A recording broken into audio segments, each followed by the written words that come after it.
नमस्कार दोस्तों, अंगिरा ज्योतिष पीठ के चैनल में आप सभी का एक बार फिर स्वागत है।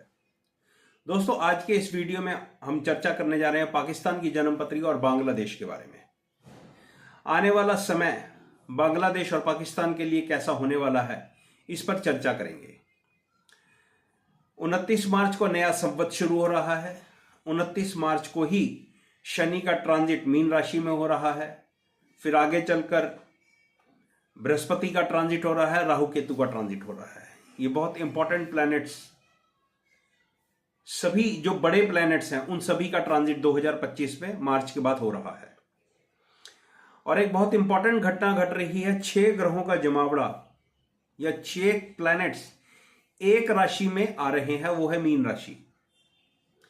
और भी कुछ है, सिर्फ इतना ही कहना काफी नहीं है कि मीन राशि में 6 ग्रह आ रहे हैं तो हाय तौबा मचने वाली है। नहीं, इस सारी घटनाक्रम के अंदर ध्यान से देखा जाए तो कन्या राशि बहुत ज्यादा अफ्लिक्शन के अंदर है।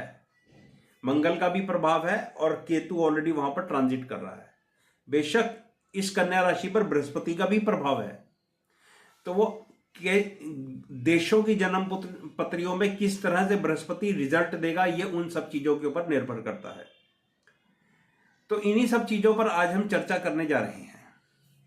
थोड़ा आप लोगों को रिमाइंड कराना चाहूंगा। आज से 8-9 महीने पहले मैंने एक वीडियो डाला था पाकिस्तान के ऊपर, शायद पिछले साल के शुरू में डाला होगा। तो शुक्र की महादशा में बुध का अंतर था, इसके ऊपर मैंने चर्चा करी थी। और इस वीडियो में मैंने आप लोगों को कहा था, जिन लोगों ने मेरा ये वीडियो देखा है, मैंने कहा था पाकिस्तान के इंटरनल हालात काफी खराब होने जा रहे हैं। पाकिस्तान बंटवारे के डोर पर खड़ा हुआ है। पाकिस्तान के संबंध अपने पड़ोसी मुल्कों के साथ अच्छे नहीं रहने वाले। आप देखो, ये सारी घटनाएं वैसी की वैसी ही घटित होती चली गई पाकिस्तान के लिए। ट्रेन हाईजैक कर ली, पाकिस्तान के इंटरनल हालात आप देखो कितने खराब हो गए। और ये ट्रेन पर भी ये कितनी बातें सामने दिखा रहे हैं और कितनी बातें छुपा रहे हैं, ये पाकिस्तान का मीडिया या पाकिस्तान के लोग खुद जानते हैं, भाई हमें नहीं पता। लेकिन पाकिस्तान के अंदरूनी हालात जरूर खराब हुए। और ये ट्रेन की घटना आप देखो, ये एक छोटी घटना नहीं है, ये बहुत बड़ी घटना है। बलूचिस्तान ने जिस तरह से ये ट्रेन हाईजैक करके पाकिस्तान के गले में एक फंदा सा डाल दिया कि हमारे को तुम लोग अलग करो, ये एक बहुत बड़ी घटना है। इसकी सारी रिस्पॉन्सिबिलिटी बृहस्पति, शुक्र की महादशा और बुध के अंतर की है। दोनों के दोनों ग्रह ये पाकिस्तान की कुंडली में 4th हाउस में बैठे हैं। और आप देखो, इनके घर में ही कलह क्लेश इतना बढ़ गया कि एक पाकिस्तान का भाग ये कह रहा है कि मुझे अलग कर दो पाकिस्तान से, हम पाकिस्तान से अलग रहना चाहते हैं। तो ज्योतिष बहुत अच्छे से अपने इवेंट्स को दिखाता है, अगर हमें देखने आते हैं तो। कभी कभी देखने में गलती भी हो जाती है। और मैं ऐसा नहीं कहता कि हर ज्योतिषी ही विद्वान है, 100% ठीक होता है। विद्वान से मतलब 100% ठीक होता है। तो कभी कभी गलतियां भी होती हैं प्लैनेट को या कॉम्बिनेशंस को पहचानने में। साथ ही एक बात और कहना चाहूंगा यार, मैं एक और ऑब्जर्वेशन मैंने आप लोगों को दी थी। जिस वक्त गौतम गंभीर भारतीय टीम का हेड कोच बना था, मैंने शायद 2 या 3 दिन के बाद, मेरे पास गौतम गंभीर की हॉरोस्कोप थी, तो 2-3 दिन के बाद शायद मैंने गौतम गंभीर पर एक वीडियो डाला था कि भारतीय क्रिकेट का उज्जवल भविष्य, कुछ इस तरह से उसका टॉपिक था।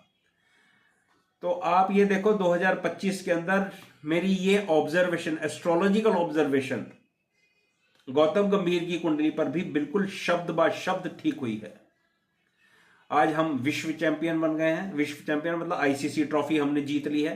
पिछले साल हमने एक और ट्रॉफी जीती थी। शायद उस वक्त गौतम गंभीर कोच नहीं था इंडिया का, लेकिन फिर भी भारतीय क्रिकेट टीम अच्छा कर रही है। गौतम गंभीर के नेतृत्व में या उसके हेड कोच होने का भारतीय टीम को अच्छा लाभ होगा। मैंने ये सब बातें गौतम गंभीर वाली वीडियो में कही थी।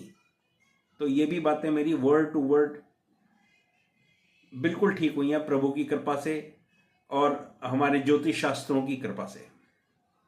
आज हम बात करने जा रहे हैं पाकिस्तान की जन्मपत्री की, इस पर चर्चा करते हैं। पहले पाकिस्तान की जन्मपत्री मेष लगन की है और तुला नवांश है।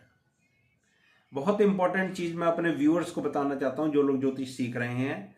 पाकिस्तान का चर D1 का लगन है, पाकिस्तान का चर ही D9 का लगन है। तो मतलब D1 और D9 के दोनों लगन ही चर है, मूवेबल साइन है। इस कारण से पाकिस्तान जो 1947 में बना था उसके मैप में परिवर्तन आया, क्योंकि जो चर लगन होते हैं, जो चर राशियां होती हैं, उनको परिवर्तन पसंद है।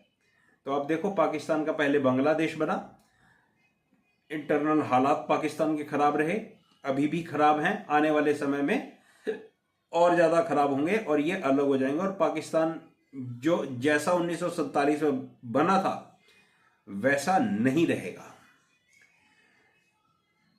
29 मार्च को जो ग्रह इकट्ठे हो रहे हैं एक राशि के अंदर, वो राशि है मीन, और वो मीन राशि पाकिस्तान की जन्म पत्री की 12वें घर की राशि है। 12th हाउस आप सभी जानते हो, बड़ी ट्रांसफॉर्मेशन का है, ह्यूमिलिएशन का है, बड़े चेंजेस का है। पाकिस्तान की जन्म पत्री में रिजल्ट, पाकिस्तान की किसी भी व्यक्ति विशेष की, किसी भी देश की जन्म पत्री में दशाओं का रोल महत्वपूर्ण होता है, योग कैसे भी बने हो। अगर दशाएं अनुकूल हैं तो आपको अनुकूल रिजल्ट बने मिलेंगे, और अगर दशाएं प्रतिकूल हैं तो आपको प्रतिकूल रिजल्ट मिलेंगे। यहां पाकिस्तान की कुंडली में दशाएं ठीक नहीं है। शुक्र की दशा और बुध का अंतर ये ठीक नहीं है पाकिस्तान के लिए, आज एक बार फिर कह रहा हूं। और ऊपर से सूर्य ग्रहण पाकिस्तान की कुंडली में 12वें घर में। अभी थोड़ी देर पहले मैंने एक बात और बोली कि कन्या राशि पर अत्यधिक पाप प्रभाव, ये भी ठीक नहीं है। और पाकिस्तान की बदकिस्मती से कन्या राशि पाकिस्तान की कुंडली के 6ठे घर में पड़ती है, जहां पर लड़ाई झगड़ा, कलह क्लेश, लिटिगेशन बहुत कुछ है वहां पर। तो आप लोग देखोगे आने वाले समय में पाकिस्तान के इंटरनल हालात और ज्यादा खराब होंगे।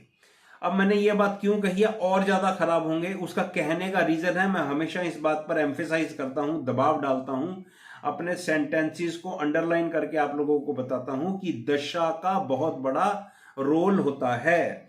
आप देखो इस वक्त जब मैं वीडियो बना रहा हूं मार्च में, तो पाकिस्तान को शुक्र की महादशा, बुध का अंतर और चंद्रमा का प्रत्यंतर है। ये तीनों के तीनों ग्रह पाकिस्तान की कुंडली के 4th हाउस से कनेक्ट करते हैं। पाकिस्तान में कलह क्लेश, बड़ा मेन रीजन यही था मेरा उस वक्त भी कहने का, आज भी। अब चंद्रमा एक सौम्य प्लेनेट है देखा जाए तो, इन कंपेयर टू क्यों, चंद्रमा एक सौम्य प्लेनेट है, लेकिन जो अब दशा आ रही है पाकिस्तान की कुंडली में वो मंगल की आ रही है, मंगल का प्रत्यंतर आ रहा है, यानी कि शुक्र की महादशा, बुध का अंतर और मंगल का प्रत्यंतर, और उसके बाद फिर राहु का प्रत्यंतर। ये दो प्रत्यंतर पाकिस्तान के लिए और ज्यादा मुसीबत लेकर आ रहे हैं। पाकिस्तान का प्राइम मिनिस्टर बड़ी समस्या में घिरता हुआ मुझे दिख रहा है।